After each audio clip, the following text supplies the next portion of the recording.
کہ پیارے آقا صلی اللہ تعالی وسلم نے ارشاد فرمایا کہ میں قیامت کے دن 4 شخصوں کی سفارش کروں گا۔ آپ علیہ الصلوۃ والسلام نے فرمایا ان پر دنیا بھر کے گناہوں کا بوجھ ہی کیوں نہ ہو، پھر بھی میں ان 4 لوگوں کا سفارشی ہوں گا، میں ان 4 شخصوں کی سفارش کروں گا۔ آپ نے فرمایا ایک وہ شخص ہے جو میری اولاد کی تعظیم کرتا ہو، اہل بیت اطہار کا ادب کرتا ہو۔ حضور نے فرمایا دوسرا وہ شخص ہے جو میری اہل بیت اطہار کی حاجت روائی کرتا ہو۔ حضور نے فرمایا تیسرا وہ شخص ہے جو ان کے کاروبار کی تکمیل میں کوشش کرتا ہو۔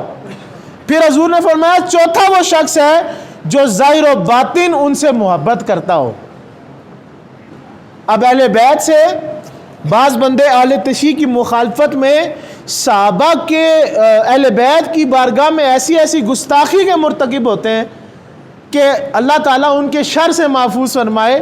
تو حضور تو فرما رہے ہیں کہ اگر میری آل کے نوکر ہوگے، ان کی تعظیم کرو گے، ان کی حاجت روائی کرو گے، ان کو نذرانہ اور خدمت گزار ان کے ہوگے، ان کی کاروبار میں تکمیل، ان کے بھلائی کے لیے ان کے لیے آگے بڑھو گے، اور پھر ان سے ظاہر و باطن، صرف ظاہر نہیں باطن کے اندر بھی تم ان کے لیے محبت رکھو گے، تو کیا ہوگا؟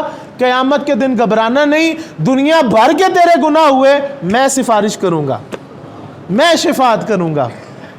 یہ پیارے آقا صلی اللہ تعالیٰ علیہ وسلم کی اہل بیت سے محبت کا نتیجہ ہے۔ اور حضور پیارے آقا صلی اللہ علیہ وسلم نے ارشاد فرمایا اہل بیت کے لیے بھی کہ پیارے آقا فرماتے ہیں کہ میں ان بدبخت لوگوں سے جنگ کروں گا جو میری اہل بیت اطہار سے جنگ کریں گے، اور میں ان نیک بخت لوگوں کے لیے اپنا دامن رحمت پھیلاؤں گا جو میری آل کے نوکر اور غلام ہوں گے۔